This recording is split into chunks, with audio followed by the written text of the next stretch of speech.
Innovation Podcast. I'm Joe Benzo here with my co-host Michael Ross. Today we're diving into the world of Web3 Entertainment with a special guest.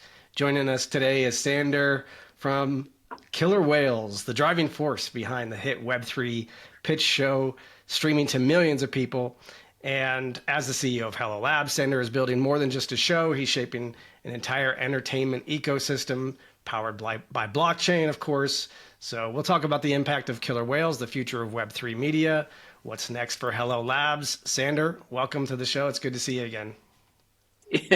Yeah, what a great intro, Joe. Thank you very much, and Ross as well. Thanks for having me. Looking forward to this one. Awesome. I see Michael's got he's sporting the Killer Whales hat, and, I know you guys have some history already, and it's a nice connection here. Michael, you've got some more insights into Killer Whales, probably deeper than most people, and tell us the story behind the hat. Yeah, it's cool. So Sleep was one of the participants in season 2. So it was an amazing experience. So I want to say thank again for the whole Killer Whales and Hello Labs community and to be part of the show. So of course soon will be aired, but Sunday will talk everything about it. And that was also how I met actually Joe. It is more than a year ago in Paris. He was actually recording also the pre-pitch actually to find great contestants actually for the show. So I met Joe there, and it's cool to have those links together. And of course we met all together a month ago in Paris again.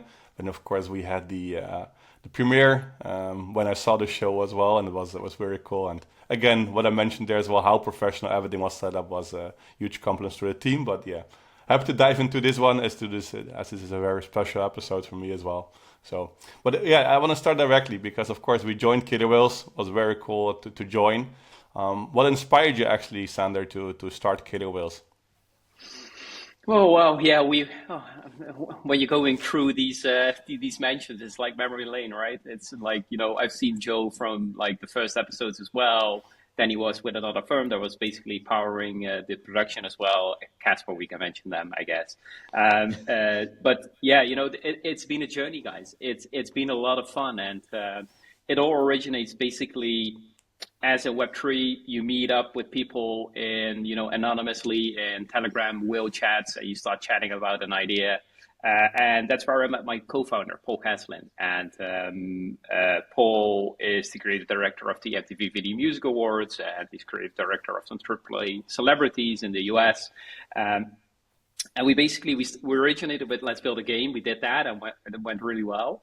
But after that, beginning of the bear market in 2022, we said, okay, we were really successful with this game. We onboarded like a lot of people. A lot of people got into crypto because of this. Well, at least we felt so. It was probably a little bit smaller number than we were hoping for. But we said, okay, what can we do to actually bring in people into the space? And we said, when there is a new bull market, there will be a lot of like attention seeking, but there isn't a neutral high-value entertainment production show that people can actually watch from the comfort of their homes. They don't need to go into YouTube or crypto Twitter. They can just put on Apple TV or Amazon Prime. They can watch content that they understand, something that looks like Shark Tank. And we bring on projects. We bring on projects that pitch their hearts out, founders that are really building something really cool, using blockchain technology or affiliated to the Web3 ecosystem. And we put them in front of people that are active in the space for a long while. So that's where the idea originated. And I was at an event in Dubai, by the way, for Binance, and they were talking about how they were going to onboard 500 million simultaneously users onto that blockchain. And I was like, okay, that's cool, but who's actually going to bring in 500 million people? So that's where the idea originated. Told it to Paul. A couple of days later, he came back with a very early rough script of what is now Killer Whales. Wow, and you're on. Correct me if I'm wrong. Is it you're going into season 3 now, Sander? Yeah. So Yeah. you're 3 seasons. You're 3 seasons into this, and you mentioned it's similar to Shark Tank, with the judges. So you've got a number of well-known people within the space as judges. You've got some whales right on board. Tell us like who are some of the judges on the show, and what can we expect from similar to Shark Tank? Yeah, it's a wide variety of people. So we have in season two we have 12 different whales, and people that come onto the show, they need to be educated about the space. They need to be in the space. They need to understand, what moves it, where the innovation is coming from, what the narratives are. And these are people, for example, we're very fortunate with having Altcoin Daily as a co-producer, right? So they were the second party. They actually buy into the story. They said, this is what this space needs. We need to bring, information about Web3 in an entertaining way, and we need to do it in a way that actually grows the space. So Altcoin Daily, both brothers are on the show, sometimes together, sometimes independent. When they're together on an episode, it's really funny because you get like a lot of people like, huh? Are there two of these guys? So that is really funny. Yeah, the twins are there.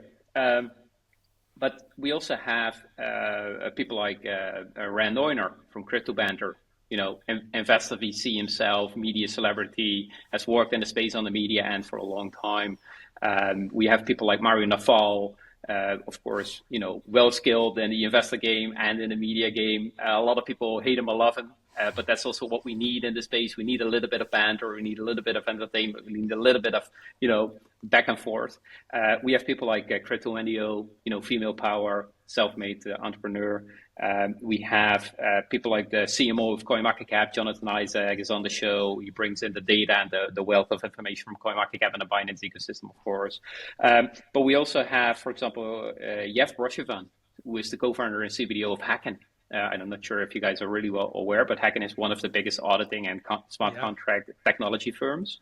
So they help us with, for example, doing due diligence on the projects that are coming in. But also, if a project comes on and they pitch, technology, you can't get bullshit past Jeff, right? So she will immediately erase like all everything there. And a couple of other names that I just want to mention is like, for example, Anthony Scaramucci, Skybridge Capital, ex-comms director in the White House. Illa, the producer, is there, partnership lead from Yuga, but also a music producer. We have Cryptos Are Us, George Tang, known Bitcoin bull, brings a mass audience. We have Grace's Chan, CEO of BitCat, and we have new this season. We have Mika, who is a little bit of a meme coin type of like culture influencer, and we have a new host. Oh, it's a long story. And we have a new host with the Thread Guy. Thread Guy brings the culture, brings the vibe, brings a little bit of the entertainment. And he also does now a lot of like voiceovers for season 2, so that people actually understand what we're talking about instead of, sometimes, and that was a feedback from season 1, sometimes people are like, I love the concept, I love how it's filmed, I love the Shark Tank appetite, but I still don't really understand what they're talking about. So he's doing a lot of that stuff. Well, I saw as well they're really to the point, right? So they're really trying to kill you sometimes. I don't know where the word killer whales come from. So again, it was a cool experience. I'm not gonna say too much, but yeah, they were to the point for sure. So you recorded now 2 seasons, right? And soon I think you go into season 3. Are there some learnings you took actually from the first 2 seasons, and what might you do differently in the upcoming one, season 3? Oh yeah, a lot of learnings. If you would compare, season 2 still needs to air, right? So we're gonna come to that. But if you would watch an episode for season 1 and then season 2, it's incredible difference. The format is the same, but for example, when we aired season 1, the feedback was threefold. One was like, we need better projects. Okay, we've done that. You can see a guy here, right? So better projects. And another feedback was, we need more whales. So we added, for example, the CoinMarketCap CMO, Jonathan, and we added like more culture, like with Thread Guy. And then the third thing was, the feedback was for season 1 was, do these projects actually compete for something, right? Besides having a marketing podium. So we have been able to raise a $1.5 million fund for season 2 for projects that actually make it through the whale judgments, 3 out of 5 swims. They actually share a $1.5 million acceleration pot. And we're now coming to the release of season 2, and I already know that there are like a couple of like improvement points that we want to work on. For one is that we do not want to be like a seasonal type of production, so that comes out once a year. We want to make this like an ever ongoing production schedule where the show is, the epiphany of everything. So there is a lot of media around that. So that is what we're working towards really quickly. And And for the rest, we're just open ears. We're listening to the market, we're looking to the feedback and trying to improve this show each and every time, because we believe that we are uniquely positioned to communicate to a whole bunch of people that are not in Web3, and we do want them to come in. So we want to represent the space in every aspect: technology, investments, culture, fun, entertainment, everything that makes our space our space. Yeah, you wrapped it all up there real nicely, Sander, and like you have a unique platform here to receive a lot of alpha, right, from projects within the space. And so I'm curious your thoughts on like the types of projects in Web3 that you see coming on board, and the types of pitches that people are pitching within Web3 that are going to generate that that onboarding of the masses. And being able to have that platform where people are pitching all the time. You also have recently just announced kind of a wider ecosystem around Hello Labs. Hello Token is in play. Maybe you can speak to a little bit about the projects coming into your ecosystem and where you see kind of that growth expanding for Hello Labs. Yeah, okay, that is a great question, actually. So it goes back to producing a television show that you produce at a certain moment in time. So you scout people, you produce it at a certain moment in time, and then you have production, because this is still Hollywood. This is like not quick to market. So there are like 4, 5, 6 months in between the production date and the date it actually airs. So whenever we start talking to projects, we need to think about, okay, what is trending in 6, 9 to 12 months? Where is the market going? Where is the innovation going? And we're doing the same thing on our angel and VC side. So what we saw was that the amount of projects that were actually applying to be in the show got so overwhelming that we were, refusing great projects to come onto the show. So we said, well, this is actually really interesting, because there's great innovation, great founders, really well-backed projects in there, and we're basically not allowing them to benefit from our main vision. How do we grow the space together? How do we promote the right projects? And how do we create the transparency and growth opportunities for the right projects and builders? So if you would ask me, what focus we had it was for season 2, it was like AI, meme coins, Bitcoin, strong communities in the ecosystem. That was the focus like 9 months ago. If you would ask me now, what is the focus right now? The focus right now is on anything DeFi, RWAs, DePIN, Bitcoin ecosystems, still a little bit AI. So we're focusing on that, and we've built a lot of strong partnerships. So the deal flow that we're getting is through trusted sources.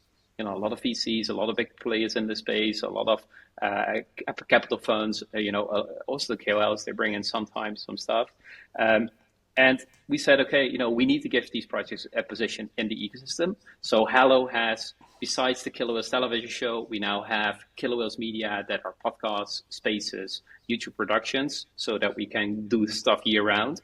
And the unique model there is that we allow projects to come in and talk to the whales. They can actually pitch to the whales, which is virtually impossible if you want to go direct to them.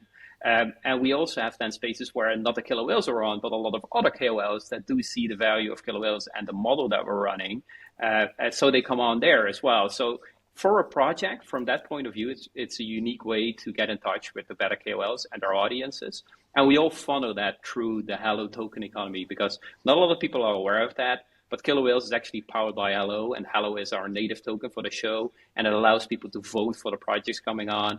It now allows for people to vote on a season winner. We still have games, but we're expanding that ecosystem really fast with launch pads, decentralized exchange solutions, DeFi solutions. We allow people to lock up their tokens and vote for certain projects to win or come on to the show. So it's a really dynamic ecosystem that we're about to roll out. And I've never seen the community so stoked about stuff, because yes, we have really cool entertainment and great KOLs supporting us. But you do see that a lot of them are still like, hey, I want to do something with my token, something more than playing a game. So yeah, we're really at this initial point of releasing all this technology and really making Killer Whales a little bit more decentralized as well. Awesome.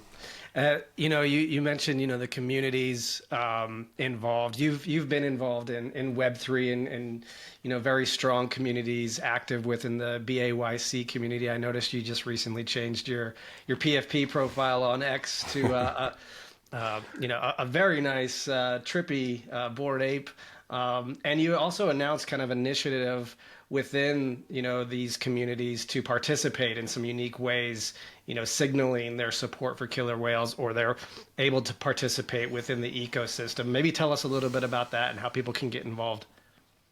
Yeah, for sure. So actually, this idea was originated with Michael. So I said to Maya, hey, look at my PFP. Should we do something with that? And he said, yeah, sure, do it. The Bored Ape Yacht Club community. Let's bring them in. So what we did was very simple. We are trying to bring crypto to the masses, and a great way to do that is through our Hello Club. The club is basically where all the Hello holders come together. They vote on stuff. They have some fun. They invest with the whales. There is a lot of functionality in there. And one of the initiatives that we ran with Bored Ape Yacht Club was, if you guys engage, we become this one big family. We want to source the best builders from that community, and we want to give you guys the podium on killer whales. In return, we do some really cool co-branded marketing. We have some fun together. You potentially come into the Hello Club. We have like a separate dashboard for BAYC members. So we track their engagement. We track the contributions, if they go into the launches, if they invest into the projects, if they, anything that they do within the Web3 ecosystem. We will measure that, and we will reward them for that work.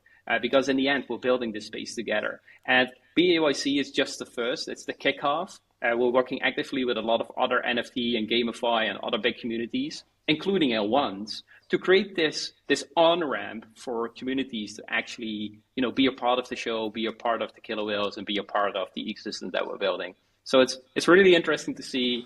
It also goes back to like, we're here for the entertainment. We're here for, also some gains. But most of us are here for entertainment/technology, and I think that's what we're solving with this. To be honest, I'd say, which community is better to kick this off with than BAYC?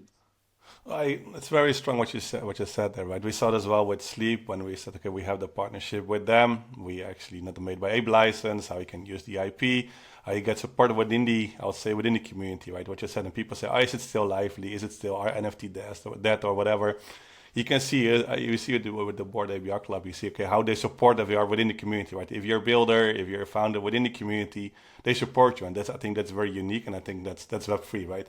So you entered Web3 already for a while. Just curious, how did you enter, and why did you enter Web3? Because it's a crazy industry, as you know. It's actually a really funny story. So I've always worked on the intersection of like marketing, technology, and business since like 2004. I was like drawn to like internet marketing. It was like completely new back then. But I basically went on, built like a corporate career within like stock noted companies, led marketing divisions and stuff like that. And I got drawn to like this digital marketing exercise where I had the idea, let's build a piece of software that actually tracks people, builds a profile about them so we understand what they're trying to shop for, but we don't have their email address. And that's why certain, like marketing automation software didn't work because you needed an email address. We built a piece of software that actually did that and then, put them into the funnel. So we worked for a lot of big companies doing that. And when we were starting developing that, one of the devs said, this is actually cool. Why don't we build it on the blockchain? And that was like December 2016, something like that, or January 17.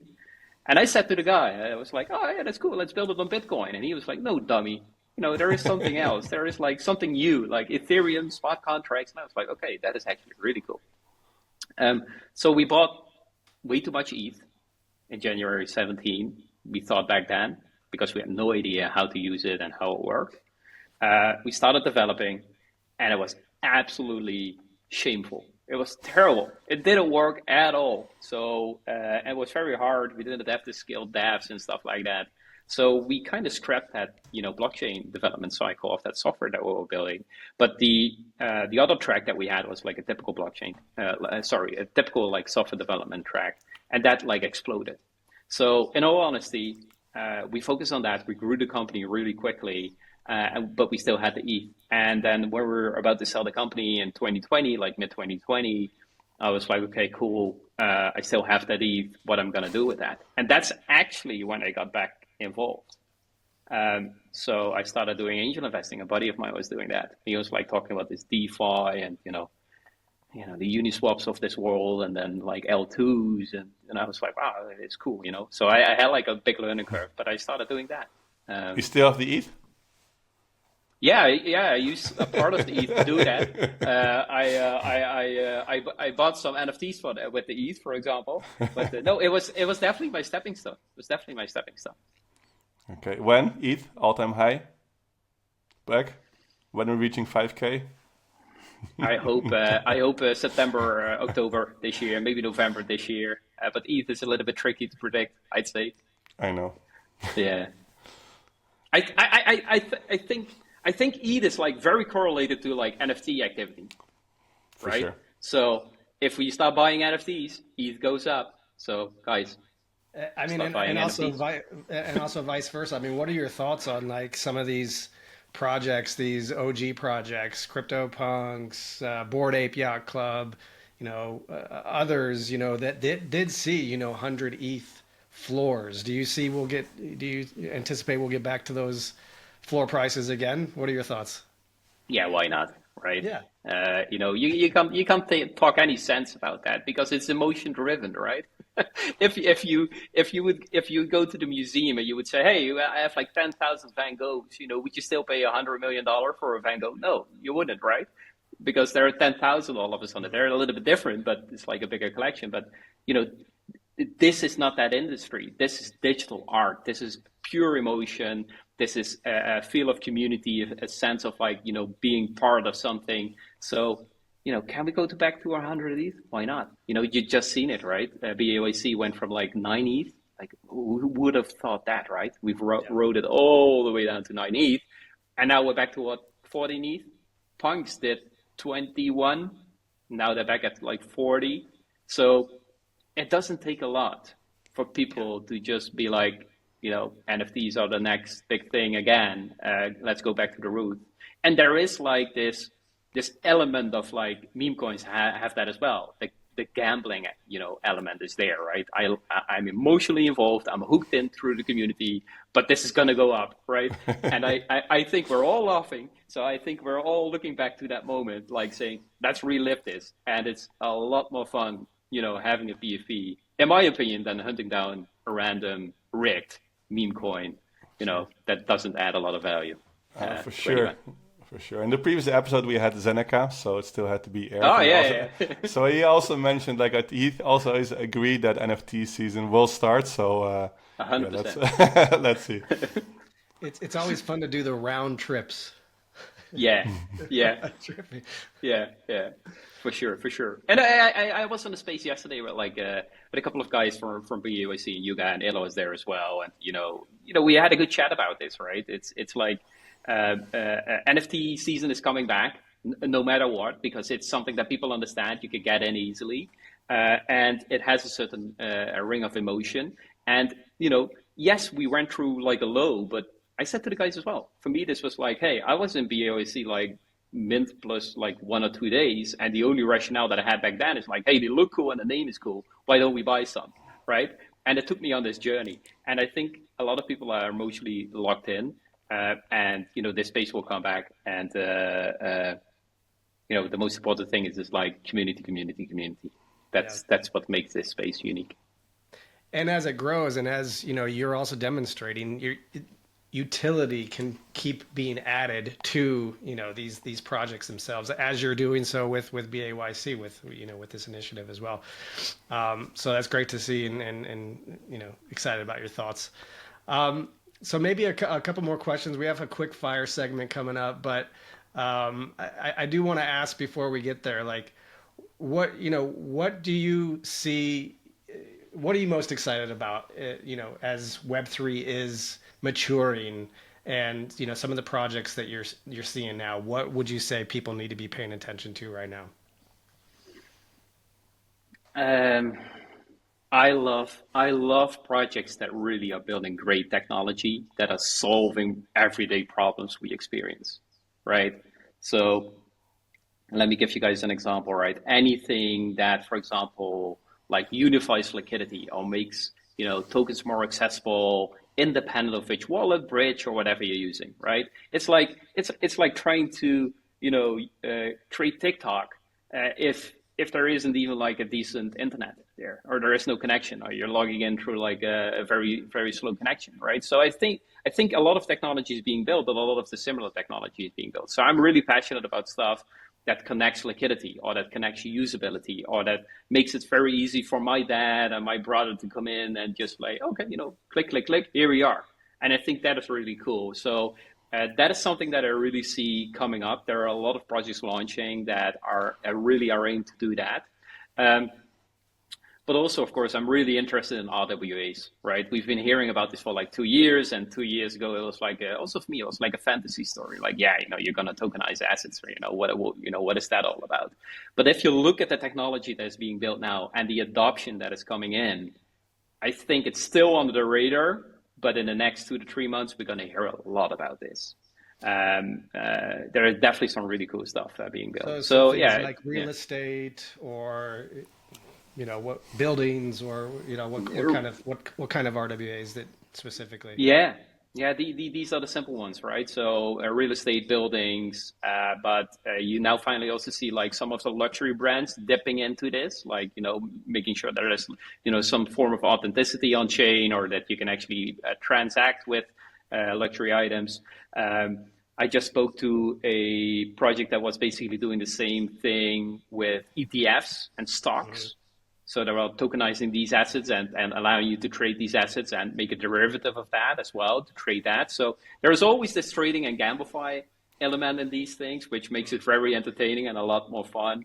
But there is a lot of development on that end, and the same with BlackRock has mentioned this as well. There is a lot of stuff being built on the background.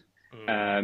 And up until now, it was a little bit boring. It was a little bit like, infrastructure stuff and, legislative stuff. But now there are projects coming to market with like these real use cases. And then it's a matter of adoption and finding a good product market fit. No, 100%. It's the same what we do, like tokenizing reservations, right? It's like Yeah. RWA did the hotel reservations actually on chain, make it tradable, etc. Before we go to different questions, still regarding the value ones, like you're building a media company, right? Entertainment company. Well, if one industry is very entertaining, it's for sure Web3, right? Go to any community event, it's a movie by itself. So how do you think about traditional media, right? You have discussions now, of course, and you have deals with the largest streaming platforms out there. Still, you don't see them doing much with Web3 or tokens, anything like this. So how do you think like traditional media companies should or could move into, I'll say, in Web3? I think the use cases are, very clear for this. And we've been talking to some of the streamers about this. So, simple things, even the payments on the platforms, this is like something that is like very feasible, integrate crypto payments, stuff like that. That is very simple. But if you would go, for example, into the industry itself, I'm not sure if you guys caught wind of that, but like a year ago, there were like massive strikes in Hollywood because people were being paid partially based on a contribution of the revenue that the product was making, that the movie was making, for example. But they had no way to authenticate how much revenue was actually being made. So they got a check, but they never really were able to look into the revenue streams and the costs. So a very clear use case is like tokenize that whole thing. Make sure that this whole process is just tokenized and put on the blockchain, documented, everybody can access to it, and there's like a clear chain of like funds flowing and how the revenues are distributed, et cetera, et cetera. But you can also think about how do you further integrate people and user profiles into a show. Do you want to be able to give people special access, for example, to certain content because they can influence a certain demographic? Are you looking to get real life feedback? So can we identify and tokenize people's viewing behavior and give people the power to actually say, well, I'm interested in, for example, receiving advertisements on this, right? So the entertainment industry impacts us all in a very big way, and they have an awesome amount of data. So there are a lot of ways to build real life business models by using the blockchain, tokenizing assets, and just bring in that piece of data and transparency. The problem, of course, is this is a gated industry, so they're not really eager to open this up. Yeah, 100%. It's even that strange that we are very close to Apple TV, Amazon Prime, all the streamers that we have.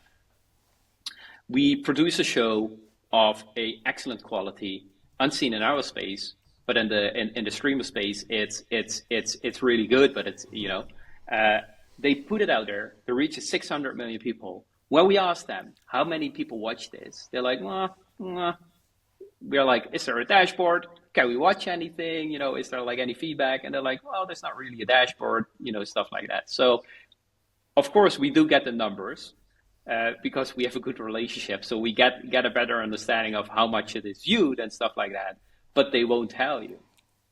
So that's how much it's gatekept. Sounds like a ripe opportunity for disruption for those building 100%. Web3. Looks like there's a problem to be solved there. Yeah, 100%. Very nice. You've got many NFTs, I'm assuming. What's your favorite NFT project? Oh, that's a trick question, mate. It's really hard to. There's only one right answer.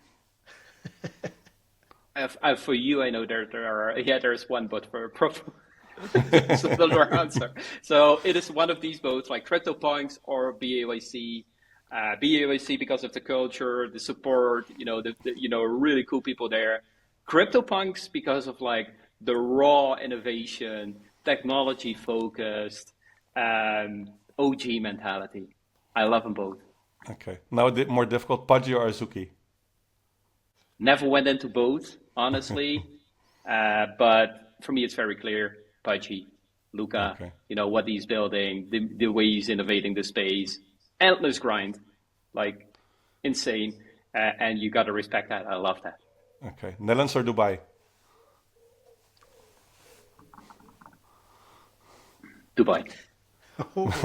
Okay. Meme coin or AI coin?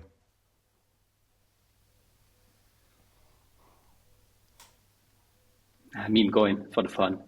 Okay. Bitcoin or Ethereum? Bitcoin. Yeah, still? After all your love for Ethereum? Okay.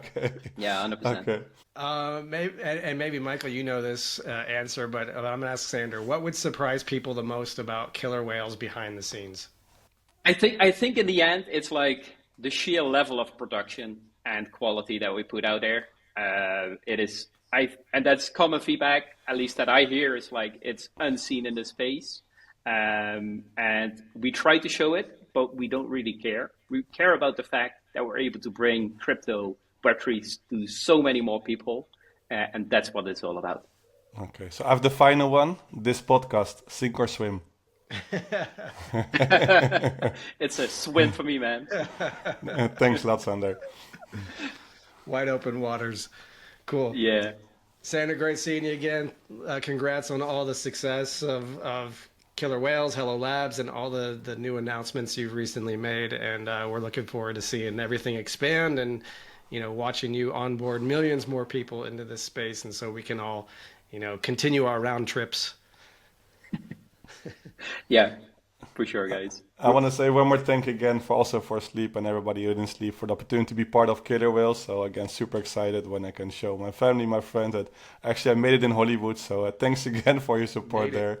And I made it, and it was great to have you here. You're welcome, guys. And I would love to say, it was a pleasure having you in Hollywood in the studio. You guys rocked it. We had a lot of fun. You should have a behind the scenes one. I think it will be very entertaining. But for sure. We still talk with the whales about that one. So okay. But thanks for having me, guys. Appreciate you guys as well. And let's make this space a little bit bigger and a little bit better. Speak soon.